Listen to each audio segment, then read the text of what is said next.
A'udzu billahi minasyaitonir rajim. Bismillahirrahmanirrahim. Alhamdulillah nahmaduhu wa nasta'inuhu wa nastaghfiruh wa na'udzu billahi min syururi anfusina wa min sayyiati a'malina. Man yahdihillahu fala mudhillalah wa man yudlilhu fala hadiyalah. Ashhadu an la ilaha illallah wa ashhadu anna Muhammadan abduhu wa rasuluh. Allahumma salli ala Muhammad wa ala ali Muhammad kama sallaita ala Ibrahim wa ala ali Ibrahim wa barik ala Muhammad wa ala ali Muhammad kama barakta ala Ibrahim wa ala ali Ibrahim fil alamin innaka Hamidum Majid. Rabbi shrah li sadri wa yassir li amri wahlul 'uqdatam min lisani yafqahu qawli, amma ba'. Alhamdulillah, kita bersyukur kepada Allah dapat lagi bersama-sama untuk kita meneruskan kelas pengajian kita berkenaan dengan tafsir. Dan kita sedang bincangkan tafsir Suratul Mujadalah, itu surah pertama, juzuk yang ke-28.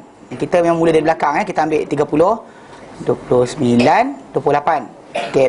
Jadi kita dah habis 30 dan juga 28. 29. Yang sepatutnya hafal sekali, tapi tak buat ujian hafalan sebab apa? Nanti lari. Okey. Jadi apa keadaan sekalipun, insya-Allah apa pengajaran kita ambil, kita belajar dan kita try aplikasi kepada diri kita. Dan dalam seminggu kita ambil biasanya dalam 1-2 ayat, kadang-kadang 5 ayat paling banyak. So tak banyak untuk ni, macam para sahabat Nabi SAW kata, kami dahulu belajar 10 ayat dengan Rasulullah. Kami tak pindah melainkan setelah hafal, faham, amal, baru kami pindah. Jadi pindah pada ayat baru. Kini kita ambil 2-3 ayat je seminggu. Setahun Nabi 1 juzuk tak? Lebih kurang kan? Setahun 1 juzuk. 30 tahun? Tua lah. Tak apa, nanti kita tengok macam mana. Baik, apa keadaan sekalipun, kita dalam Suratul Mujadalah kita baca, kita terangkan itu bahawa Suratul Mujadalah ini Allah Ta'ala buka dengan kisah berkenaan dengan bagaimana pengaduan seorang wanita yang bernama Khawlah binti Tha'labah, yang mana dia telah dizihar oleh suami dia.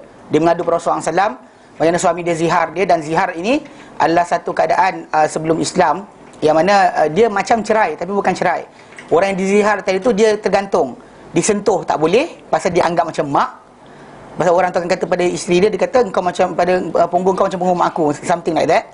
Maka secara tak langsung menyebabkan isteri tadi macam mak dia, tapi cerai pun tidak. Sentuh haram, cerai tidak. So jadi perempuan tu tergantung macam tu. Jadi yang sebab itu kita kata menyebabkan wanita tu mengadu, dan Nabi SAW tidak ada sebarang solution untuk wanita tersebut. Sehinggalah Allah Ta'ala turunkan ayat Quran. Dan start daripada kisah berkenaan, kita bincangkan lepas tajuk tu, Allah Ta'ala mula masuk berkenaan dengan apa? Bisikan, berbisik-bisik, adab-adab berbisik dan sebagainya. Mana dilarang kita ni berbisik-bisik pada permusuhan dan juga dosa. Tapi busuk untuk apa? Berbisik-bisik untuk kebaikan dan takwa, tak mengapa. Tapi dalam masa yang sama, sekatan yang diberikan oleh Allah Ta'ala tadi, di rentetan daripada tajuk wanita tu punya bisikan mengadu pada Rasulullah tu didengar. Maka sekarang ni tajuk kita masih lagi berkenaan dengan tajuk apa? Berkenaan dengan bisik-bisik tu. Yang kita habis terakhir kita ambil itu dalam ayat yang ke-11, 12, 13. Yang kita ambil adalah berkenaan dengan tajuk macam mana orang tu dalam adab-adab kita belajar. Dan bahkan ayat terakhir kita ambil 12, 13 tu berkenaan hukum. Asalnya diletakkan hukum bahawa kalau siapa nak bersembang Rasulullah SAW, kena bayar sedekah. Bukan balik pada Rasulullah SAW, kita terangkan itu. Bahkan ia adalah untuk sedekah. Pasal Nabi tak pernah makan sedekah. Ya? Jadi benda tu tadi untuk Islam. Dan kita terangkan daripada ayat berkenaan bahawa baginda SAW memang tak pernah mengambil faedah daripada apa yang dibuat dalam syariat ini. Dan bahkan setiap apa yang dalam syariat ini sebenarnya balik pada kebaikan untuk diri kita sendiri. Solat bukan balik faedah pada Allah Ta'ala. Puasa bukan balik pada Allah Ta'ala atau pada Nabi SAW. Bahkan balik pada diri kita.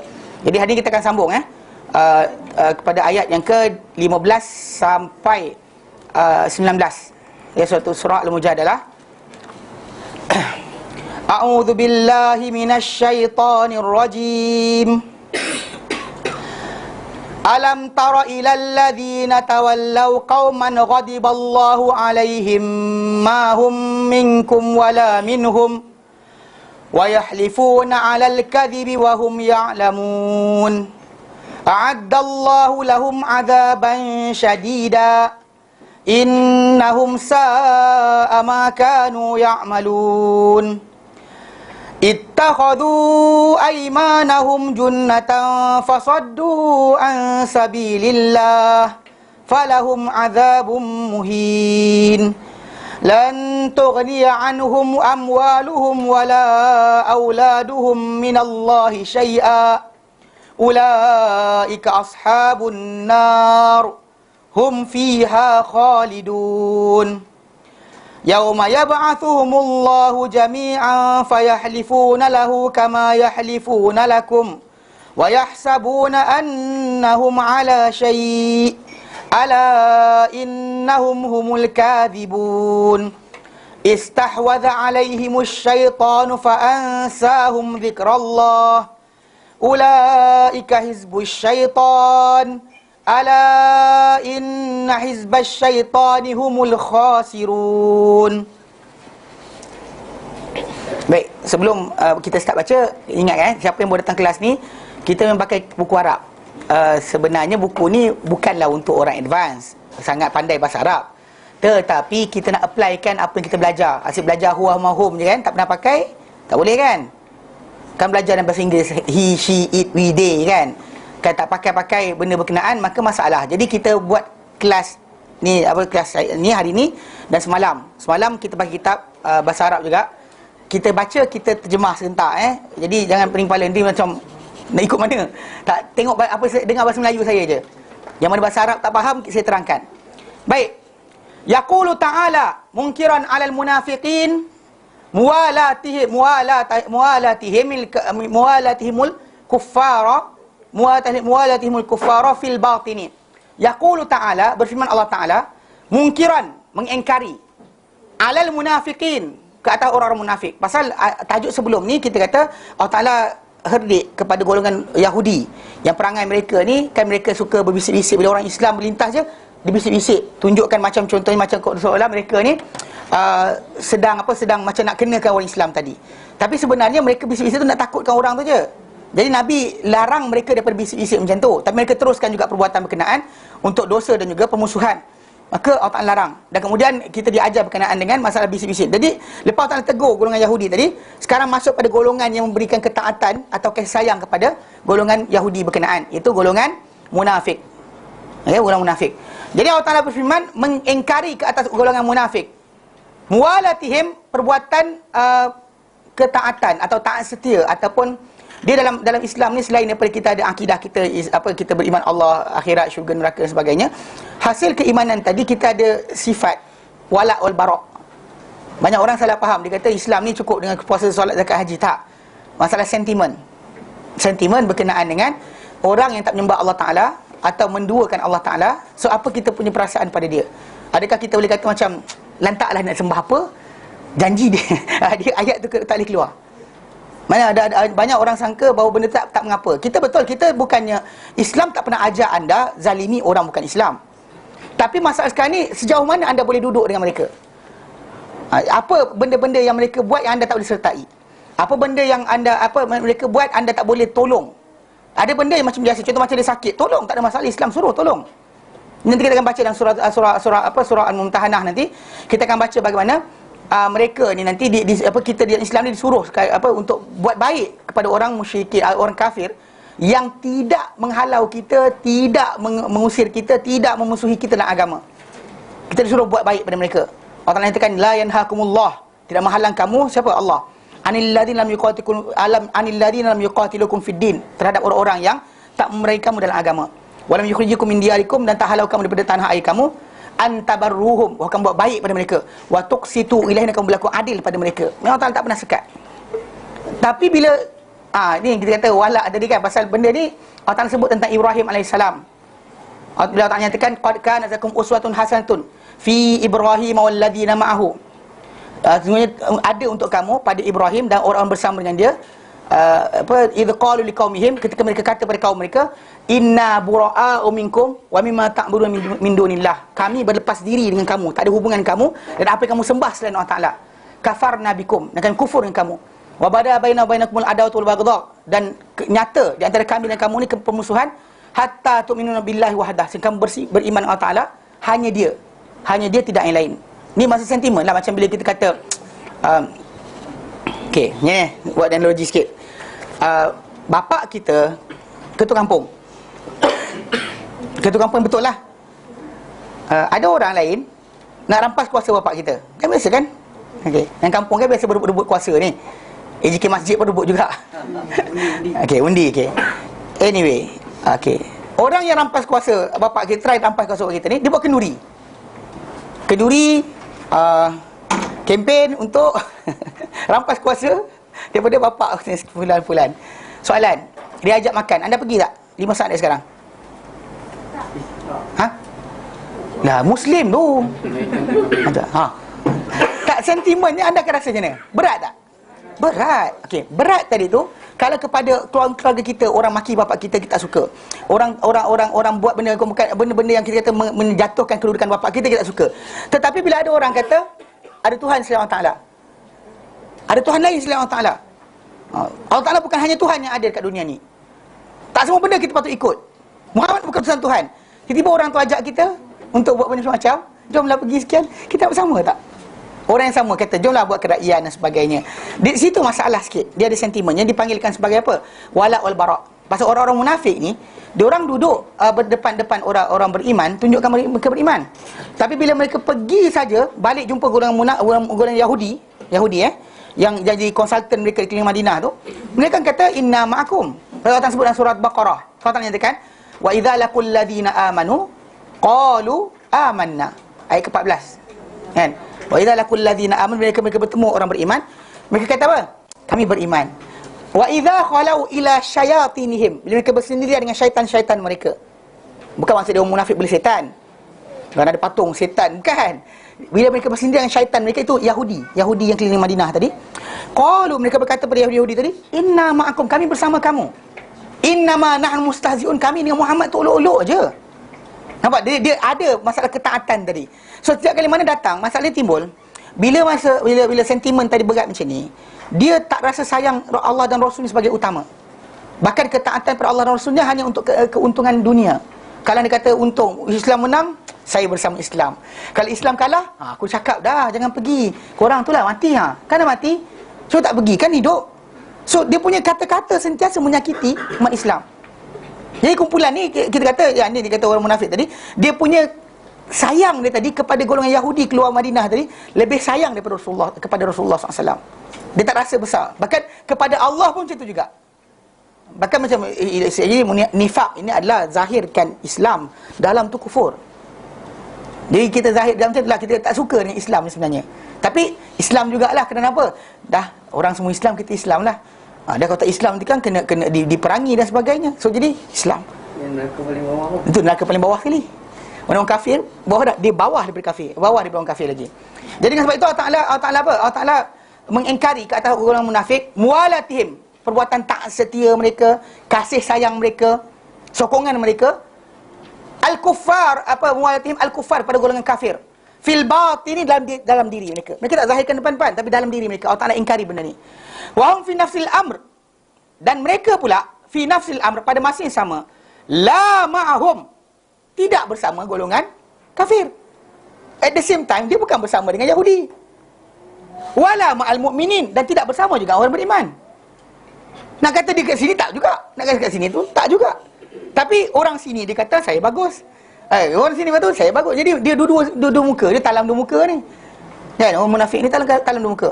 Mana pada orang Yahudi nampak dia bagus. Itu teman kita dalam sana ada. Yahudi sedang nampak dia bagus. Kan sembahyang soft pertama. Jadi bahaya.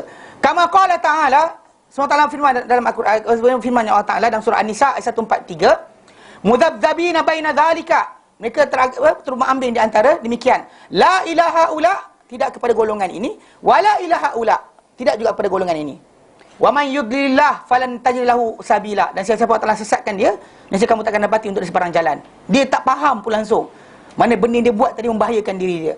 Tapi dia terus macam tu, dia seronok, dapat jaga harta dekat dunia, keselamatan nyawa dekat dunia, kan ambil keuntungan dengan sini, keuntungan. Mana kat sini menang, dia untung kat sini. Kalau sini menang, dia untung kat sini. So sentiasa benda ni dalam keadaan macam tu. Maka dia rasakan bagus, selamat, tapi Allah Ta'ala sebenarnya berikan mereka ni tipu daya. Allah yastahzi'u bihim, Allah Ta'ala yang perolokkan mereka. Wa yamudduhum fi tughyanihim ya'mahun, Allah Ta'ala biarkan mereka dalam kesesatan mereka terus teraba-raba. Okey. Wa qala ha huna, Allah Ta'ala nyatakan kat sini, alam taril ladzina tawallaw qauman ghadiballahu alaihim, adakah tidak kamu lihat kepada orang yang memberikan wala, memberikan ketaatan, kasih sayang, kesetiaan, sokongan, Kepada apa? Kepada ilal ladzina tawallaw qauman, kepada orang-orang yang memberikan tadi kauman, satu kaum yang ghadiballahu alaihim, Allah Taala murka ke atas mereka, yakni al-yahud, yakni al-yahud alladzina kana al-munafiqun, yang dahulunya orang-orang munafik, yumali'unahum wa yuwalunahum fil batin. Orang-orang munafik dahulu mereka ni ialah sayang dalam hati tu, sayang sangat dengan Yahudi-Yahudi keliling Madinah tadi, dan berikan ketaat setia. Bahkan mereka sering pindahkan khabar apa Nabi cakap, apa perancangan Nabi kepada golongan munafik, kepada golongan Yahudi tadi. Ceritakan Muhammad nak buat apa, Muhammad nak buat apa dan sebagainya. Dia sentiasa tengok. Lepas tu yang konsultan ni pun kerja dia je tu lah, kau jangan ikut, kau cakap macam ni, kau cakap macam ni. So sentiasa dia mainkan. So dengan sebab itu kita kata, ini berlaku yang kita kata Allah Ta'ala murka sangat dengan kumpulan ni. Okay, pasal Allah Ta'ala sebut tentang munafik, sekarang Allah Ta'ala terang golongan yang memberikan tak setia pada mereka. Thumma qala, Allah Ta'ala berfirman, ma hum minkum wala minhum. Tidaklah mereka ni golongan kamu, daripada golongan kamu. Golongan yang kita kata yang apa kerja dia munafik ni tidak bersama orang beriman. Wala minhum, dan tidak juga dia bersama dengan orang Yahudi. Ai haula'il munafiqun, golongan munafik ini laisu fil haqiqati la minkum ayyuhal mu'minun. Bukanlah mereka pada realitinya, tidaklah mereka dari kalangan kamu, wahai orang-orang yang beriman. Wala minal ladzina yuwalunahum wa humul yahud, dan tidak juga mereka dari kalangan orang-orang yang mereka berikan tak setia kepada mereka, iaitu apa? Orang-orang Yahudi, pun bukan orang-orang Yahudi. Summa qala, Allah Ta'ala nyatakan, wa yahlifuna 'alal kadhibi, dan mereka bersumpah di atas apa? Pembohongan. Dan bila Allah sebut dalam surah Al-Munafiqun, idza ja'akal munafiqun qalu inna nashhadu annaka rasulullah. Yang kami bila datang pada engkau wahai Muhammad, orang-orang munafik, mereka mengatakan kami bersaksi bahawa engkau adalah utusan Allah Taala. Wallahu ya'lamu innaka rasulullah. Allah Taala sebenarnya lebih tahu engkau adalah utusannya. Wallahu ya'lamu innal munafiqina lakadzibun. Allah Taala tahu bahawa orang munafik itu sebenarnya bohong. Ketika dia lafazkan kata innaka rasulullah tu, dia tipu. Di dalam hati tak percaya pun. Sumpah dengan sumpah sungguh-sungguh. Bila katakan tak pergi perang, kenapa? Sumpah ya Rasulullah, aku nak pergi perang, tapi dia sentiasa macam tu. Tapi benda tu sebab kita kata benda macam ni hanya manusia tu sendiri tahu, Allah Ta'ala tahu. Hatta nifaq, golongan munafik ni bukan terdedah melainkan dengan ayat Quran je. Nabi tak ada macam hati orang macam ni. Kita zaman kita banyak orang kan kasyaf kan? Kan? Tak ada, dalam Islam tak ada. Nabi SAW tunggu Quran datang bagi tahu, baru dia tahu siapa mereka. Bahkan Al-Quran ceritakan bukan dengan nama, dengan perangai. So dengan occasion, peristiwa yang berlaku, orang tahu, oh ni golongan ni, oh dia ni ada cakap macam ni. So dia dapat tahu siapakah golongan berkenaan. Bukannya dengan sebab Nabi kasyaf tengok hati orang dan sebagainya. Tapi orang kita pelik kan, zaman kita banyak orang kasyaf. Tapi banyak juga Islam tak menang pun dengan sebab apa, tahu munafik siapa kan. Elok je orang munafik bersepah dalam barisan umat Islam. Okey. Memang mereka ni sentiasa ada. Pasal kadang-kadang manusia ni tak puas hati. Dia pasal hati dia berat kepada dunia sangat sampai dia tak nak kepada akhirat. Maka pelaksanaan dia kepada syariat ataupun kepatuhan pada syariat hanya pada kosmetik lah, luaran kan, rupa dan juga gambaran, bukan kepada masalah hakikat. Dalam diri dia tak pernah nak beriman. Ni banyak kadang-kadang, kadang-kadang kita kata benda tu hasil pembelajaran ataupun cara hidup dibesarkan. Tapi banyak orang yang dibesar dengan cara hidup yang salah tapi boleh balik kepada jalan yang betul. Tapi ada orang tu tak nak balik. Tak nak balik. Kan, dia tak nak balik, tidak sekali-kali. Kan, degil sungguh, tak tahu kenapa. Tapi memang orang macam ni kita kata kedegilan tadi, pasal dia tak Allah Taala tak akan sesatkan manusia melainkan dengan apa? Perbuatan dia sendiri Yang kita salah faham. Dah sesat nak macam mana? Tak. Dia mesti ada tindakan dia. Kalau dia kata macam iblis sombong kan? Sombong dia tu yang masalah. Manakala manusia ni sombong pun macam itulah benda yang masalah sekali. Manakala kita tahu benda tu betul, ikut walaupun benda tu datang bukan daripada orang yang lebih hebat daripada kita. Tapi kadang-kadang kita ni payah kan. Dah belajar jauh-jauh, takkan nak dengar cakap orang kat Malaysia je kan. Yang tak belajar pun. Okey, jadi masalah tak boleh macam tu Mereka di kawasan dia kata yakni mereka ni yahlifuna 'alal kadhibi hum ya'lamun, mereka bersumpah di atas pembohongan sedangkan mereka mengetahui. Yakni maksud dia al munafiqin yahlifuna 'alal kadhibi. Mereka orang-orang munafik ni bersumpah di atas penipuan. Wa hum alimuna bi annahum kadhibuna fi ma halafu. Dan sedangkan mereka alimun, tahu bi annahum, bahawa mereka kadhibun, berbohong, fi ma halafu, pada apa yang mereka sumpahkan. Sumpah mereka buat tu, kita kadang tahu Kan kadang-kadang betul buat Allah tak ada. Kita tahu benda tu ada tidak kan? Dia tahu. Orang munafik ni tahu dia buat benda berkenaan. Kenapa? Sebab kenapa kita kata benda macam ni, sampaikan Omar punya bimbang jadi munafik lepas Rasulullah wafat. Dia pergi tanya Huzaifah bin Yaman, pemegang rahsia Rasulullah. Dia kata kepada Huzaifah, adakah aku munafik? Ini Omar yang syaitan lari tengok muka dia. Kan? Ini Omar adalah orang yang Nabi kata syaitan lari tengok muka dia. Yang kita ni syaitan kan lari tengok muka kita. Tapi kita pernah bimbang jadi munafik. Omar bimbang jadi munafik. Serius dia bimbang. Pasal dia bimbang, pasal kadang attitude kita, kadang kita rasa kita betul. Faham tak? Kita nak menangkan diri kita, walaupun kita salah, kita kata kita betul. Kan kadang-kadang ada orang tu menghalalkan cara, tak apa salahnya berbohong kan untuk Islam. Kan dia tahu benda tipu tak ada. Yang saya kena dekat tak tahu pakcik, tapi pakcik tu semua tak ampun dengan dia. Ada ustaz dalam hadis Sunan Tirmizi yang ajar kita supaya pakai serban, pakai jubah ni ada pahala besar semayang. Saya kata tak ada pakcik. Ya, ada dalam Sunan Tirmizi. Dia tipu orang awam tak apa, kat tipu ustaz. Masalah tu. Ini masalah dia lawak lah. Tapi saya gelak kan. Saya kata masalah pakcik ni. Mana ada? Kan? Tapi dia dengan penuh yakin tau.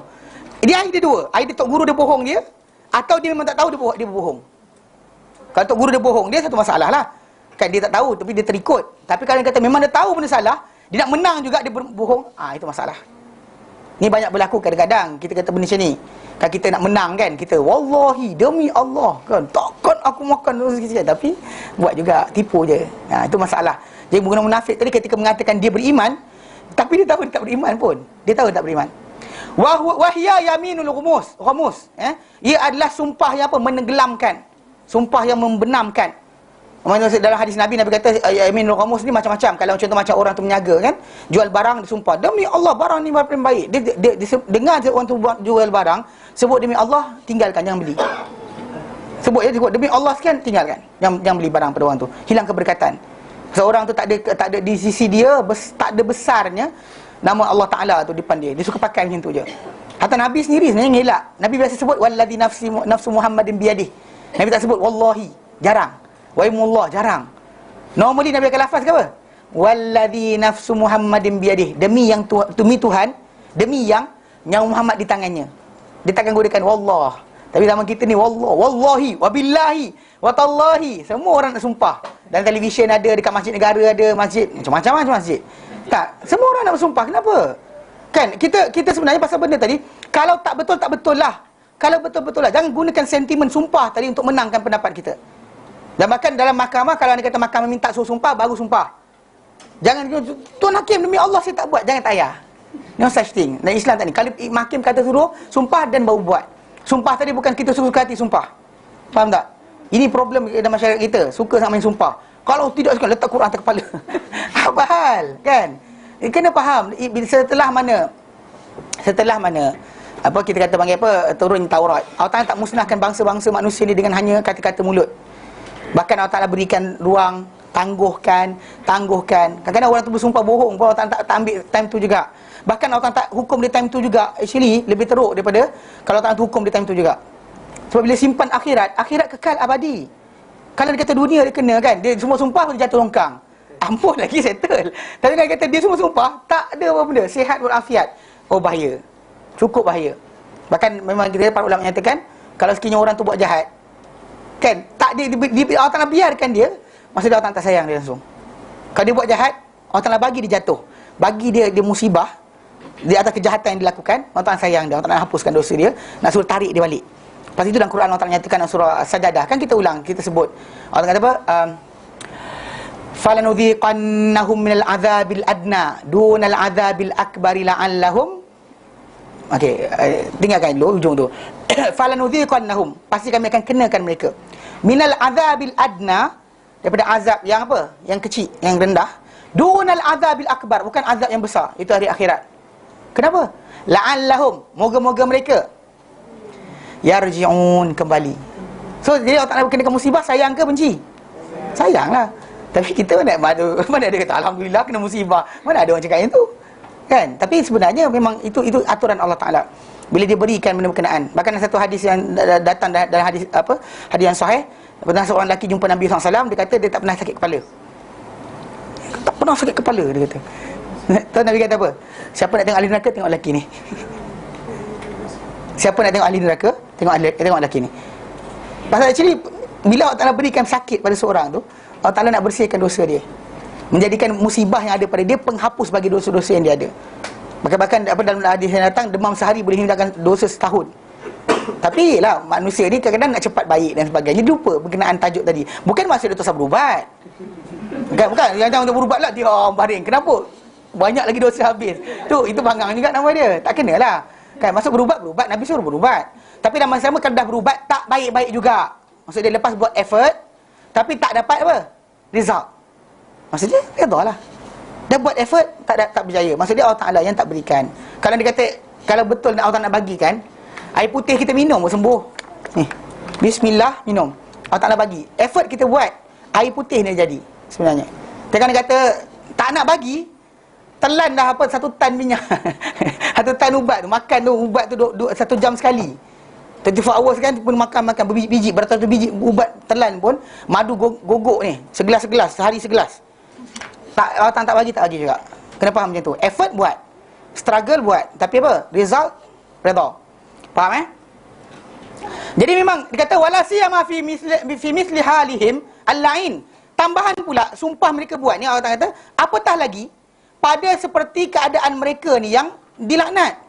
Kan perbuatan mereka ni Allah Taala keji, pandang keji. Ayatan billah. Allah Taala lindungi kita daripada daripadanya. Kita ini berlindung Allah Taala. Ayatan billah, kita berlindung Allah Taala daripada perbuatan macam ni. Fa innahum kanu idza laqul mu'minin qalu amanna. Kerana sungguhnya mereka dahulu bila mereka bertemu orang beriman, mereka berkata amanna, kami beriman. Wa idza ja'ur rasula, bila mereka jumpa rasul, halafu lahu billah, mereka bersumpah kepada baginda dengan nama Allah, annahum mu'minun, bahawa mereka ni beriman. Ya Rasulullah, kami ni beriman, demi Allah kami beriman, kami percaya sungguh engkau utusan Tuhan. Sebut macam tu. Wa hum fi dzalika, dan mereka dalam keadaan berkenaan, ya'lamuna, mereka tahu, annahum yakdzibuna fi ma halafu bihi, bahawa mereka sungguhnya berbohong pada apa yang mereka bersumpah dengannya. Li'annahum, kerana sungguhnya mereka la ya'taqiduna, mereka tidak pernah iktikadkan, mengiktikadkan sidqa ma qaluh, kebenaran apa yang mereka lafazkan. Apa mereka katakan, mereka tak pernah percaya pun. Itu sebab kenapa apa arahan Nabi dia orang langgar. Sebab mereka tak pernah percaya Muhammadun Rasulullah, tak pernah percaya. Actually kita kata itu sebab kenapa kita ni sebenarnya kena bina iman kita dengan ilmu. Kadang-kadang kita ada masalah juga kan pasal memang betul para ulama kata tak perlu kita ni belajar sampai jadi ulama untuk jadi benda ni, tapi belajar wajib. Kita kata dalam masalah taklid dalam iman ni, jumhur para ulama kata kan apa, taklid dalam iman ni tak menjadi masalah. Ibn Taymiyah kata tak boleh, mesti taklid dalam akidah, tak boleh taklid. Dan kenapa awak percaya? Dia kata percaya. Kenapa awak percaya? Orang tu kata tak boleh. Tapi walaupun para ulama kata taklid dalam iman ni adalah taklid fitrah, tetapi semua jumhur para ulama dengan semua mazhab yang mereka ada sepakat bahawa setiap kali mana seorang mukmin itu dalam diri dia ada keraguan, ada macam rasa ragu ataupun rasa mempersoalkan mana benarnya Rasulullah SAW dan sebagainya, wajib dia belajar, wajib. Tak boleh dia tunggu, tak apalah nanti ustaz datang tak ustaz mati. Macam nak tanya. Tak, pasal banyak orang dia take for granted. Macam zaman kita sekarang ni, banyak benda tak faham tentang Islam, hatta tentang syurga neraka dan sebagainya, hatta berkenaan dengan apa, dengan kita panggil apa qada dan qadar. Kan ada orang baru ni saya bawa tajuk ayat dekat IJN, tajuk qada dan qadar. Lepas kelas rupanya banyak orang bersoal, kalau tak ada tentukan aku nak masuk neraka, macam mana aku nak jadi? Dia macam tu. Maksud dia selama ni tak pernah fikir pun untuk belajar sampai dapat hati kita lapang. Faham tak? Maksud kita macam lah, contoh macam okey, makan sushi king. Saya makan sushi king, angkat tangan. Okey. Dulu hari tu yang belakang tak, lelaki je angkat tangan, perempuan semua tak ngaku. Saya angkat tangan. Okey, dengar ni. Dia cerita ni. Okey, start je. Okey, ini 2 tahun lepas. Adik ipar saya, dia gatal. Dia tulis apa? Tulis email kepada Sushi King, tanya berkenaan dengan ingredient yang dipakai. Ada ke apa benda haram sebagainya. Sekali dia orang jawab. Dan 2 tahun lepas dia jawab balik. Dia bagus, jujur. Dia kata apa? Benda-benda yang kami pakai, daging dan sebagainya semuanya halal. Cuma dalam makanan-makanan seperti unagi kan, belut tu kan, yang RM6 mahal sikit tu dan lain, dia letak mirin. Dia kata apa rice wine. Dia start benda tu je, kecoh lah. Start tinggal, memang tinggal, serius tinggal. Okay, bila katakanlah kita nak makan sangat, you want to eat, dan nak makan sangat benda berkenaan, you check. Kan check, buat research dan sebagainya, sampai puas hati. Dan bila makan tu kan, orang kata apa pun kita satisfy. Itu tajuk sebenar. Bila kita sekarang dengan Islam, bila timbul tajuk kalimah Allah, masalah pakai tudung, kadang-kadang umat Islam kita, dia pakai tudung tak tahu nak jawab. Kalau orang kata, kenapa kena pakai tudung? Yang pakai tudung perempuan, sepatutnya kena tahu kenapa dia kena pakai tudung. Masa kita solat, kenapa kena solat? Macam orang tanya, ini soalan kadang timbul, ada tu seorang budak, dia tanya saya, dia kata, Ustaz, kawan saya, dia kata non-Muslim, cakap, dia kata, kalau dah Tuhan tu maha kaya, terlampau tinggi sangat, maha tinggi, maha besar, kenapa kita kena solat? Kenapa kena solat? Kan actually pasal Tuhan tak ada faedah dari solat kita. Kalau kita worship dia pun, dia maha kaya kan. Cakap tu. Okay, terdiam. Jadi budak kata, jadi nak jawab macam mana? Nak jawab macam mana? Kita terangkan kat sini, kita kata matlamat ibadat itu faedah dia tak balik pada Tuhan, tak balik pada Allah Ta'ala, tak balik pada Rasul. Bahkan ibadat itu Allah Ta'ala beri pada kita atas 3 sebab utama yang datang dalam nas yang sahih. Pertama, matlamat dia pembersihan dosa. Kita berdosa banyak sangat. Siang, pagi, petang, malam kita berdosa. Tapi nak bersihkan dosa tadi cara apa? Minum air limau. Apa? Tujuan telaga. Mana? Mandi air cirit emas, mandi air zam-zam. Apa cara dia? Ibadat itu. Tu Nabi kata as-salatul khams. Nabi bisa sebutkan tentang wuduk kan. Wuduk Nabi kata keluar daripada dosa orang tercecah kuku dia. Solat 5 waktu Nabi misalkan seperti batang sungai, yang orang tu mandi 5 kali setiap hari. Nabi kata ada tak daki lagi? Orang kata pasal kata tak ada daki. Rasulullah kalau orang tu mandi 5 kali sehari. Nabi kata macam tu solat 5 waktu membersihkan seorang. Maksud dia ibadat macam puasa Ramadan. Semua sekali untuk pembersihan. Kita banyak dosa, tapi untuk membersihkan dosa kita, effort kita kena buat adalah laksanakan ibadat yang diwajibkan. Kedua, menjadikan kita rasa Allah Ta'ala perhatikan kita. Latihan muraqabah Allah Ta'ala, surveillance Allah kan. Kita Allahu Akbar, diam kan 5 minit, Allah Ta'ala perhatikan. Lepas mayang pun kena rasa jugalah. Dalam kelas ni pun kena rasa Allah Ta'ala perhatikan. Jangan tunggu dekat Allahu Akbar baru nak ingat. Itu lepas tu kenapa lah tak khusyuk-khusyuk, dia kata. Sebab kita nak 5 minit 24 jam lalai 5 minit nak ingat Tuhan dalam masa 5 minit saja. Mana boleh.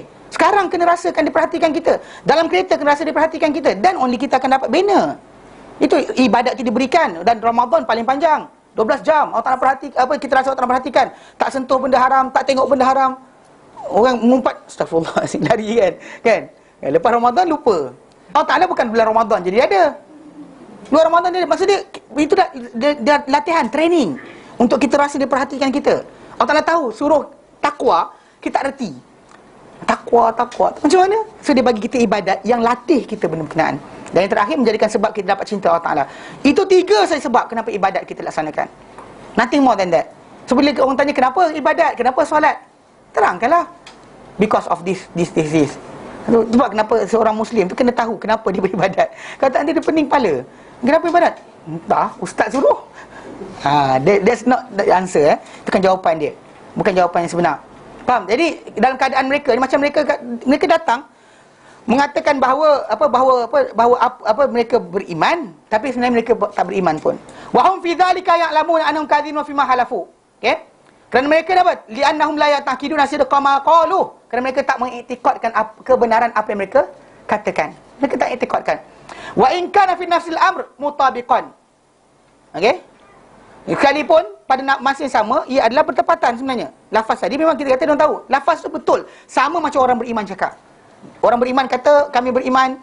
Orang yang kata beriman sama. Tapi apa? Namun begitu, benda tu adalah pembohongan. Walihadza syahidallahu bikadzbihim. Dan kerana demikian telah menyaksikan Allah Ta'ala pembohongan mereka. Allah Ta'ala kata menyaksikan. Kalau buka surah Munafikun nanti, the first ayat tu Allah Ta'ala terangkan. Syahidallahu bikadzbihim berkenaan dengan pembohongan mereka. Fi imanihim dalam penyaksian mereka, dalam iman mereka. Wa syahadatin juga penyaksian mereka. Everything orang cakap semua bohong. Allah Ta'ala yang kata wallahu yashhadu innal munafiqina lakadzibun. Okey.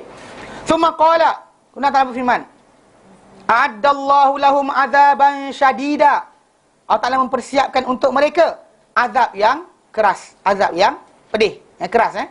Innahum sa'a ma kanu ya'malun. Sungguhnya mereka ni itulah sebab buruk apa yang mereka kerjakan. Ai arsadallahu lahum ala hadzal sani'. Allah Taala telah apa? Menantikan untuk mereka arsada arsada. Mana Allah Taala nantikan, tunggukan. Lahum untuk mereka ala hadzal sani', di atas perbuatan mereka ni, al-azab al-alim, azab yang pedih. Ala a'malihim as-sayyi'ah, di atas amalan mereka yang keji. Wahya, dan amalan keji ni maksudkan adalah muwalatil kafirina wa nusrihim. Perbuatan apa? Mereka memberikan kasih sayang, ketaatan, sokongan kepada golongan kafir, dan juga apa? Ketulusan mereka kepada golongan kafir. Nusr. Tulus ikhlas tu dengan orang kafir. Tak boleh. Kita bukan masalah kita orang Islam ni disuruh bohong orang kafir. Ni saya kecil-kecil tu ada masalah waktu belajar dekat Perak tu. Ada cerita waktu tadi. Apa? Tak, semua terampun ustaz yang bagi fatwa ni. Dia kata orang di Malaysia ni kafir ni, orang kafir harbi. Maka boleh ambil barang. Ada budak waktu pergi ke Teluk Intan tu curi dekat pasar raya. Kenapa apa? Sebab ustaz kata kafir harbi. Lepas tu yang ayam Krishna depan sekolah kita orang tu, India tu punya ayam masih hilang je. Pandai budak-budak tu dia sembelih. Dia curi-curi tapi ustaz kata boleh, dia kata. Kan? Kan pelam orang India tu punya bilik macam tu kan, tingkap. Dia sanggup panjat tengah malam tu. Seorang tunggu bawah, seorang duduk ni. Lepas kata nak bagi ke pelang tu rosak kan. Macam tu sekali. Kerana apa salah faham? Kita dalam Islam ni kan Nabi kata apa? Adil amanata man tamanak. Tunaikan amanah pada siapa yang amanah kepada engkau. Okey. Wala takhud man khana. Tapi jangan kamu khianati orang yang khianati kamu. Ini actually satu apa? Syiar umat Islam. Orang tunai amanah pada kita, tunai amanah balik. Kita setia. Dia khianat, tak ada Islam suruh khianat balik. There's no such thing dalam Islam. Kan? Kita dia khianat, kita khianat, tak ada.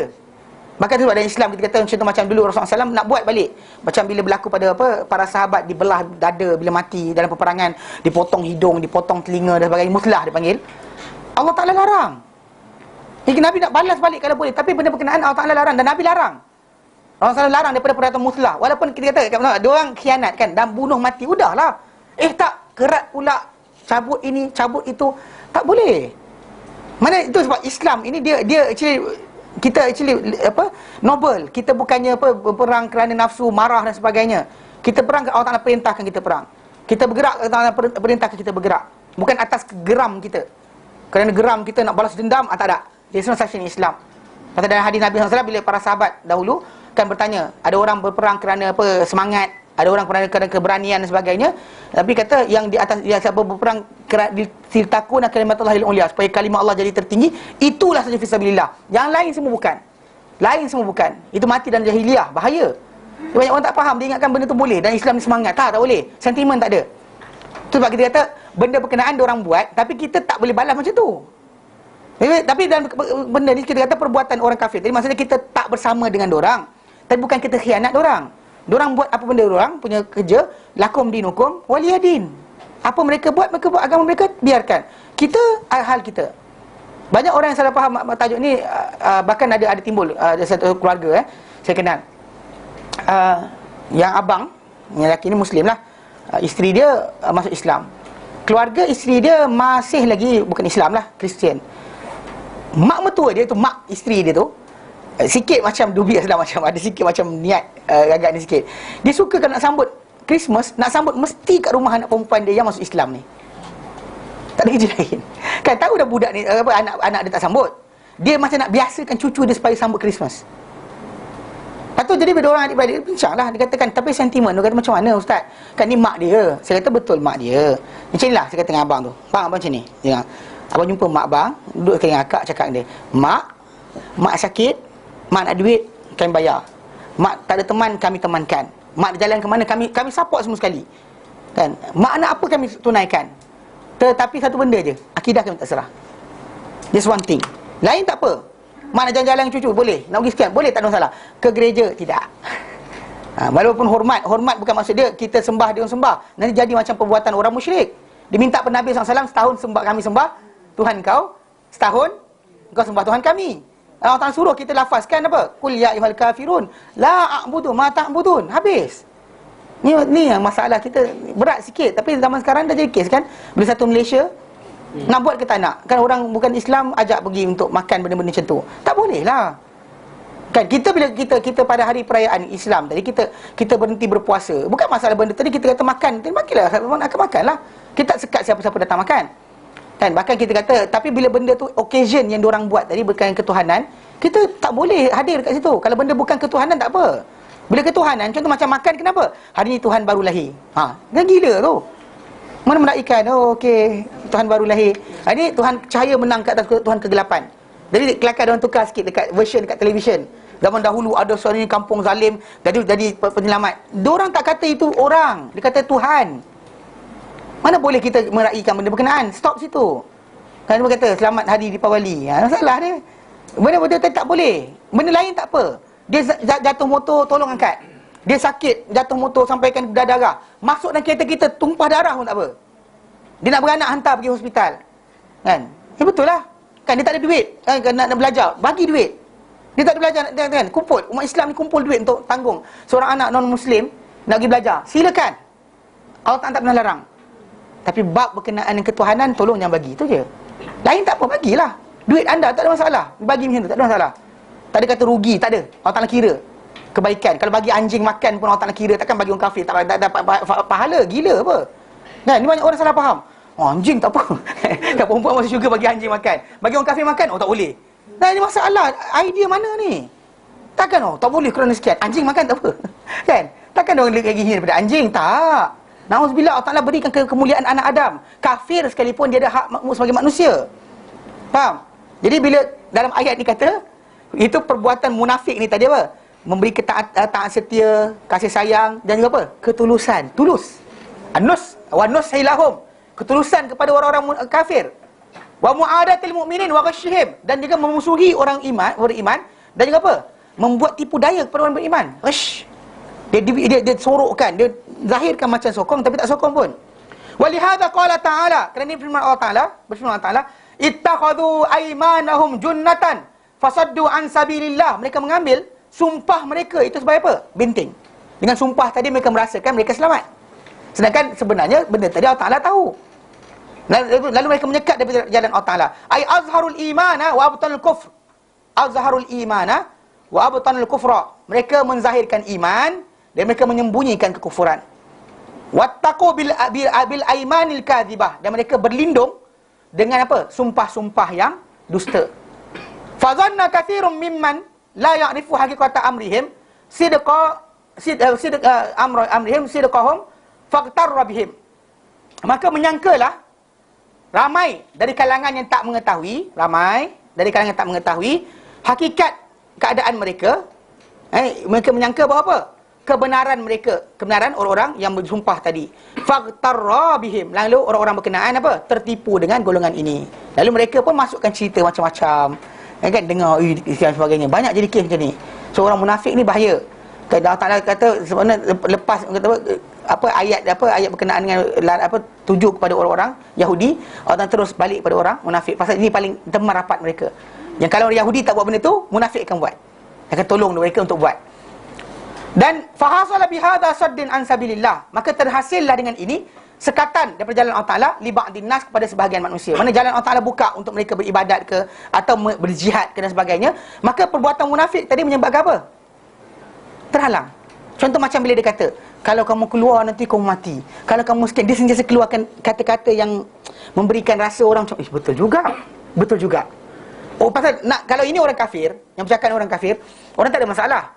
Tapi bila yang bercakap ni pakai kopiah, pakai serban, dia akan ada masalah. Tapi benda tu boleh juga. Ustaz tu kata tak apa. Masalah benda timbul. Memang timbul berkali-kali. Timbul. Jadi zaman Rasulullah SAW berlaku, zaman kita boleh berlaku juga. Pasal mana orang ni akan menyebabkan sekatan daripada jalan Allah Ta'ala. Mana kata tak apa, macam saya tak tahulah, na'udzubillah kita kata dia munafik. Tapi saya pernah jumpa seorang. Ni Ustaz Yudo pernah jumpa. Kita jumpa waktu apa? Waktu satu paper pembintangan. Waktu kita terima tauliah. Ni ustaz. Tapi dia bukan ustaz. Dia pasal dia bidang sejarah. Tapi dia bercerita lah, dia tanya, kenapa kita ni, apa Islam ni, kita kenapa orang Malaysia ni masuk Islam tapi tak cakap Arab. Tapi yang Turki, orang Iraq, orang Sudan, orang Mesir, orang Syria, Jordan, masuk Islam dan cakap Arab. Dia kata sebab kita ni kita ni kekal dengan Melayunya kita. Cakap itu. Lepas tu saya duduk depan, saya duduk atas belakang. Atau lama sikit kan. Dia bercakap. Dia kata kita kena Islamkan, kita melayukan Islam ni. Dah wording keluar. Kita macam, saya kata masalah dia ni. Tu dia ceritalah kisah dia ni jadi ustaz kepada artis-artis. Dia berceramah pada artis lah. Dia kata satu hari tu, dia kata saya bercerita pada artis-artis, dia kata artis-artis ni menangis kan. Lepas kelas, semua dengan rasa terharu tu. Kan biasa orang Melayu kita lepas terharu kan, dia pergi ke ustaz tu salam cium tangan. Kan orang Melayu kita biasanya tu kan. Okey, jadi nak jadi cerita, ada Zul tahu rasa nama ustaz kalau saya sebut. Dia tahu. Dia kata lepas tu semua Ira Fazira semua salam saya, ulu tangan. Kita tunggu. Dan saya salam kata. Ustaz Yunus tu dekat saya kena kepala. Ustaz saya kat depan kan. Tu saya kata dia bawa kan pasal dewan macam tu kan. Saya ini bawah, saya atas. Dia kata saya dah ngagut dah waktu ni ustaz ni. Lepas tu dia kata, tapi esoknya dia nak ceritakan, dia terangkan balik. Dia nampak dah orang punya muka berubah. Entah dia terangkan tidak, wallahu alam. Tapi cerita dia kata, esoknya saya cakap balik, dia kata sepatutnya tuan-tuan sekalian dah terharu ceramah saya baguslah, dia kata, tapi nak salam tu janganlah salam saya muda lagi. Kalau Datuk Jisan Sudin ke, tak apalah salam. Saya declare, kalau dia kata artis-artis tak bertaubat, ustaz ni lah punya kerja. Saya serius. Kan dia kata macam tu. Jadi orang nampak apa? Tak apa, kalau tua tak apa, kalau sekian tak apa. Jadi Melayu lah, melayukan Islam. Melayukan Islam. Ditukar Islam jadi Melayu. Ni masalah dia. Kan tukar terus acuan. Gila. Saya tengok, saya kata macam kita duduk lepas tu kan, dia sembang. Dia terangkan. Dia macam tadi lah dia cerita. Dia kata, dia kalau dia kata kerajaan Malaysia nak tangkap budak-budak daripada Pakistan dan sebagainya, saya lah, orang akan jumpa saya lah minta tantangan, dia kata. Bagaimana dia? Saya kata, masalah dia ni. Jadi problem dia orang ni, saya kata kadang-kadang macam ni lah masalah dia. Kita tahu dia kata nampak macam bagus, macam sekian-sekian sebagainya, tapi semua kata-kata dia opposite. Membawakan Islam ni makin lambat menang. Lambat Islam ni diterima. Ada orang nak pakai tudung, tapi ustaz kata tak apa, tunggu tua dulu. Kan dah berumur kan, dah pencen-pencen sikit, dah tak laku barulah pakai. Sekarang ni masih laku kan, tak payah pakai lah. Dia macam tu sekali, gila ke? Mana idea macam tu kita kata tak boleh datang. Kan membuka ruang untuk kata tak apa langgar perintah Allah Taala, asal hati baik, langgar perintah Allah Taala tak apa. There's no such thing. Kalau kita kata kita Muslim, kepatuhan kepada Allah Taala itu tanda awal. Pasal iblis laknatullahi alaih, dari segi percaya Allah Taala Tuhan, dia tak pernah sembah Tuhan lain. Seriously, iblis tak ada buat berhala baru. Bergengang dengan Allah Ta'ala, buat berhala baru. Tak pernah, dia tak buat. Okay. Dan bahkan bila dia tanya, Allah Ta'ala tanya dengan dia, malaka alla tasjuda id amartu, apa yang kau tak sujud bila aku perintahkan kau? Dia kata, ana khairum min, aku lebih baik dari dia. Khalaqtani, kau ciptakan aku. Maksudnya dia declare siapa cipta dia? Allah. Kau tahu minta kau jadikan dia dari tanah. Lepas tu bila Allah Ta'ala laknat dia sebagainya kan, dia minta tangguh, minta panjang umur. Ada dia cari kayu kokak, cari air jampi ke, kayu ini ke, kayu tas ke, kan bertam bercucuk tanah ke, ada cari yang tu? Tak ada. Ada ke cari ni, cari bulu tumpat kebal kan? Tak ada. Apa dia kata? Rabbi fa'anzirni ila yaumi yub'atsun. Dia minta pada Allah Ta'ala. Sekarang ni yang bezakan iblis dan semata iman ada tadi apa? Kepatuhannya. Dia tak nak kata dengan sujud, dia tak nak sujud. Itu masalah yang besar. Masalah percaya tu nombor 2. Dia percaya Allah Tuhan. Tak pernah dia kata ada Tuhan lain selain Allah Ta'ala. Bahkan Al-Quran kan Allah Ta'ala ulang 3-4 kali, dilafazkan oleh syaitan ni, iblis ni, dan syaitan-syaitan lain. Tahu dia kata apa? Inni akhafullah rabbal alamin. Aku takutkan Allah Ta'ala Tuhan sekalian alam. Maksudnya iblis pun, syaitan ni cakap macam tu. Dia takut Tuhan, tapi dia ajak manusia kufur. Tapi yang punca masalah satu benda je. Percaya Allah Ta'ala Tuhan, hati kita ada iman, tapi praktikal kita tak ada, masalah. Faham tak? Praktikal tu penting. Pasal itu tanda kepatuhan kita. Bukannya masalah kita kata hati bersih, tak patuh tak apa. Tak ada. There's no such thing. Tak ada dalam Islam macam tu. So jadi kita kata macam berlaku pada orang-orang munafik ni, mereka tahu mereka cari jalan untuk kalau boleh tak nak patuh, tak nak ikut. Tapi kata-kata mereka ni, mereka mengaku mereka beriman, menyebabkan ada orang beriman tertipu. Sebab kata macam zaman kita sekarang, kalau ada ustaz kata tak apa, langgar je kan, nanti taubatlah kan, apa jadi? Habislah. Tuhan innallaha ghafurur rahim. Kan? Pakai itu saja. Jangan lupa Allah Taala azab dia pedih. Jangan kita baca satu je, baca dua-dua sekali. Allah Taala sebut, nabi ibadi, beritahu hamba-hambaku, anni anal ghafurur rahim, aku Maha Pengampun, Maha Penyayang. Tapi hujung tu kena dengar juga, wa anna azabi huwal azabul alim, azab aku azab paling pedih. Jangan kita baca satu je, baca dua-dua sekali. Mana kita jangan ada hope, tak ada fear. Hope, ya, kena ada hope Allah Taala akan ampunkan, Allah Taala beri. Fear ataupun worry, bimbang dan juga takut ni kena ada. Jangan tak ada langsung. Kalau tidak tu sebab para sahabat Nabi SAW yang nak meninggal, nak mati kan, macam 3-4 orang. Contoh macam kisah Amr bin As, nak mati menangis. Sedangkan dia ni siapa? Amr bin As, orang yang Nabi SAW lantik. Memang Allah Taala jadikan dia ni orang yang bijak, bercakap-cakap, berkata-kata tu sedap, pandai berkata-kata, diplomatik, pandai. Maka Nabi pernah lantik dia menjadi wakil untuk pergi ke mana-mana dan sebagainya. Omar lantik sebagai gubernur di Mesir. Namun kita bila nak mati tak nangis, takut. Kita ni kan, tunggu tak larat sungguh baru takut. Dia tengah sedar. Kita ni tunggu tak larat, tak tahu nak fikir dah. Kenapa? Mati? Ya ke? Tak ingat. Dia Alzheimer. Nyanyok sebenarnya. Kan, sebenarnya itu je. Dari segi asas ni tengok para sahabat Nabi SAW, sampai mati masih lagi ikut ingatan, takut mati. Kita ni macam tak kisah kan, rasa panjang je masa lagi, masih lama kan, tunggu 50 tahun nanti kan, barulah kita akan buat kerja. Itu masalah sebenarnya, pasal tak ada benda macam ni. Tapi normally benda ni apa tau, angan-angan yang diberikan. Macam baru ni kan dibacakan ayat wabtaghi fi ma surah Al-Qasas. Al-Qasas kan? Wabtaghi fi ma atakallahu ad-daral akhirah wala tansa nasibaka minad dunya. So salah, kisah Qarun. Kisah Qarun kan? Wabtaghi fi ma atakallahu ad-daral. Ya baru ni dalam belanjawan dibaca ayat ni. Tak tengok tak tengok tak apa. Okey, tapi ayat tu dengar ayat tu jelas, suruh apa tau? Wabtaghi, dan carilah, fi ma atakallahu, carilah pada apa yang Allah Ta'ala beri pada kamu. Maksud dia, penglihatan, pendengaran, harta, kekuatan, tenaga, semua sekali ni, keupayaan yang kita ada ni, carilah dengan benda-benda itu ad-daral akhirah, carilah negeri akhirat. Cari negeri akhirat dengan benda-benda Allah Ta'ala bagi tadi. Ujung tu sebut wala tansa nasibaka minad dunya, jangan kamu lupakan habuan kamu di dunia. Ini masalah. Ayat tu tadi bukan suruh cari dunia dulu. Ayat tu suruh cari akhirat dulu. Dunia tu jangan lupalah, jangan tak kahwin. Jangan tak makan. Nak makan, tak naklah makan. Ni makanan ni terlampau mewah. Jangan makan je lah kan. Aiskrim, tak nak makan aiskrim kerana aiskrim ni mahal. Tengok orang-orang dekat Afrika tak nak makan aiskrim. Jangan makan je lah kan. Masalah betul lah. Bila benda tu nikmat, makan. Tak ada masalah. Islam tak pernah kata jangan makan. Kan tak nak makan daging, cincin daging tak ada. Pakai daging, tak nak. Ini mahal ni. Makan. Nak makan chopstick ke lamb steak ke benda yang makan. Tak ada masalah. Chopstick. Ada kawan saya lawak. Dia kata apa? Mat. Dia budak-budak dekat Tanah Mazara.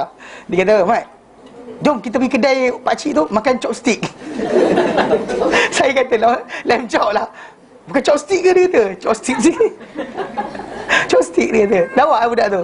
Ada lagi hidup lagi. Ustaz, dia tak biasa benda macam ni. Tapi lawak lah. Tapi benda tadi, maksud dia, kadang-kadang terpengaruh, tertipu kita dengan ayat Quran, hadis Nabi, tapi orang tu pusing. Saya tunjukkan pasal yang bercakap tadi, aku beriman, solat, tunjuk solat, tapi dalam masa sama dia cuba nak rosakkan Islam. Kadang-kadang macam tu. Dia baca ayat Quran, dia tarik ke sini. Ayat Quran tarik ke sini. Dia sentiasa mainkan Al-Quran macam tu. Falahum azabun muhin, maka untuk mereka ada azab yang apa? Yang menghinakan. Ai fi muqabalati ma imtahanu minal halafi, pada sebagai balasan pada apa yang mereka gunakan atau rendah-rendahkan daripada apa? Daripada perbuatan bersumpah dengan minal halafi bi ismillahil azim. Mana kan dia menghina nama Allah. Lafaz dengan tanpa rasa besar. So saya kata macam Rasulullah sendiri pun tak gunakan wallahi dengan semudah-mudahnya. Yang normally Nabi akan sebut wallazi nafsu Muhammadin biyadihi atau wallazi nafsi biyadihi. Lafaz nama Allah tu besar sangat untuk dipermainkan. Ya, sikit sangat. Nabi sebut wallahi sikit sangat. Dalam kes hudud ada sekali. Waimullah. Yang kes yang bila dia marah sangat pasal apa? Usama bin Zaid datang minta supaya berikan syafaat. Ketika Nabi sebut waimullah. Waimullah, itu yang Nabi sebut. Dalam lafaz-lafaz lain keseluruhan Nabi akan sebut wallazi nafsu Muhammadin biyadihi. Demi Tuhan yang nyawa Muhammad di tangannya. Nabi tak sebut nama Allah. Pasal besar, agung untuk dipermainkan. Jadi bila orang munafik tadi mainkan nama Allah Taala, wallahi, wallahi, wallahi, maka Allah Taala akan berikan azab yang menghinakan. Okey? Daripada minal halafil bi ismillahil azim, dengan nama Allah Taala yang agung, fil aimanil kadhibatil hanithah, pada sumpah-sumpah dusta yang apa yang tak tertebus pun. Tak tertebus pun. Maksud dia memang dia tak tertunai pun sumpah tadi. Yang hanas maksud dia tak tertebus sumpah berkenaan.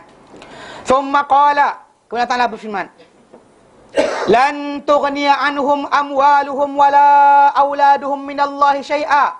Tidak menyelamatkan bagi pihak mereka, atau tidak boleh melepaskan bagi pihak mereka amwaluhum, harta-harta mereka, wala auladuhum, tidak juga anak-anak mereka, minallah, daripada Allah Ta'ala, syai'a, tidak dengan pangkat atau harta atau kedudukan, tak kira apa sekali. Kat dunia ni boleh lah kan, kita pergi haji kan, atas pangkat kita sebagai datuk ke Tan Sri ke, kita bodyguard, yes, pakailah. Tak pakai. Tapi kena ingat, hari akhirat nanti ada siapa tolong selamatkan. Keluar kubur tu seorang-seorang. Tak ada macam Datuk, come Tan Sri, come, tak ada. There's no such thing. Kena pelajar macam tu. Tu kan kadang bila orang tanya saya, saya ulang banyak kali, saya kata, kenapa banyak orang kata pergi haji, pergi umrah, tak balik tak bertaubat? Antaranya adalah bila ambil package mahal sangat. Tak, bukan saya tak larang ambil package mahal, ambil lah. Tapi biasanya orang tu dia akan, bila terlampau rasa privilege, dia lupa bahawa dia ni manusia. Tahu? Kadang-kadang bila apa duduk, macam jadi kes apa, duduk dalam kelas kan, bila dia pasal dia orang sekian, dia kena duduk tempat sekian. Bila tak dapat tempat sekian, dia marah. Asal duduk tempat saya? Dia baru ni saya mujuk bukan saya mengajar. Kalau saya mengajar saya kenalah. Ustaz Kariman tak apa, dia tak nampak apa jadi. Kalau kita orang kat sini kita nampak. Jadi kes kadang orang suruh bangun orang tempat lain. Tak apa, ini ada akad sekian. Kalau saya ada, saya kata je duduk je. Dia datang lambat saya suruh.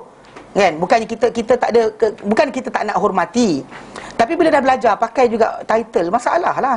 Kan? Ustaz cakap ni, Datuk. Datuk. Kan masalah sikit. Kita kata kadang-kadang kita nak terima cakap orang payah.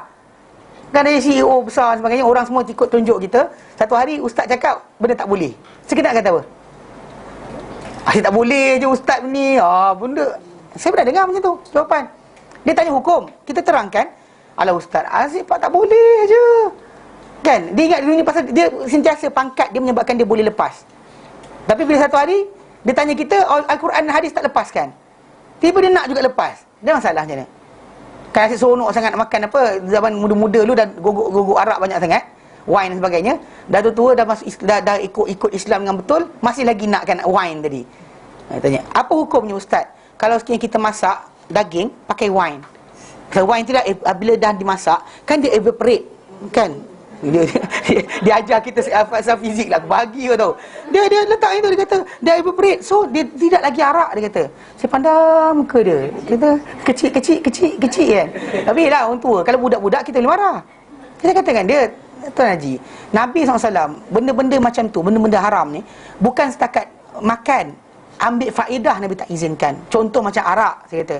Macam arak, Nabi dalam hadis Sunan Abu Daud Tirmizi, datang kisah seorang budak, dia bapak dia mati, tak tinggalkan segeluk arak, ada sebekas arak. Lalu para sahabat kata, ya Rasulullah, boleh tak kami tukarkan arak tadi jadi cuka, kami jual, duit tu kami bagi pada budak ni. Serius, tak ada masalah kat situ. Tapi bila Nabi dengar, Nabi kata apa? Ariku, Nabi kata tumpahkan, Nabi kata jangan buat. Dan bahkan dengan perkara ini para ulama dalam masalah fikih, para ulama sepakat bahawa apa? Kalau sekiranya arak tu ditukarkan jadi arak, original arak, pergi kat bawah ni, pergi beli Kasberg dan sebagainya, tukarkan jadi cuka dengan perbuatan kita. Kita buka, kita letak tengah panas, atau kita masukkan barang, bertukar jadi cuka tu haram kita makan. Cuka dah. Tapi kalau kita tukar sendiri tak apa. kita buat tak boleh, pasal para sahabat nak buat. Tumpahkan. Jadi bila hadis Nabi kata tumpahkan untuk benda tadi, budak anak yatim. Yang kita ni orang kaya, duit banyak lagi nak makan lain boleh. Yang kata nak ambil wang juga, kenapa? Kadang-kadang benda tak hilang tau. Dia punya idea tu nak juga. Kita tengok, betul-betul ustaz tu tak pergi ikut cara dia. Ustaz ni tak best, rigid. Itu masalah dia kan, masalah manusia ni. Jangan macam tu sekali. Macam Ustaz Indonesia cerita kan, kes apa yang orang tu free hair kan, tanya soalan berkenaan dengan apa, puasa gabungkan puasa sunat dan puasa wajib, ganti dan sunat sekaligus. Lepas tu bila Ustaz saya kata dia 3 pendapat. Pendapat pertama macam ni, pendapat kedua, pendapat ketiga macam ni. Lepas tu bila dia tengok orang ni tudung pun tak pakai kan, free hair dan sebagainya, anak pun pakai baju, terkejut kan. Pasal Ustaz saya kata, sampai bini dia kata jangan tengok bang, jangan tengok bang. Sekali kelakarnya apa, bini tu pecah Okey, yang kelakarnya pecah belakang tu. Yang kelakarnya bila nak jawab, saya kata dia bagi jawapan yang paling ringan lah pasal tengok macam ni keadaan. Tahu bila dia jawab macam tu, kata apa? That's the answer. Dia nakkan jawapan tu rupanya. Ustaz saya kata silap pula bagi jawapan, dia kata. Silap bagi jawapan. Bagi jawapan yang kata apa? Boleh gabung tu. That's right. That's the one I want to hear. Aku nak dengar itulah sebenarnya. Dia nak agama ikut perangai dia.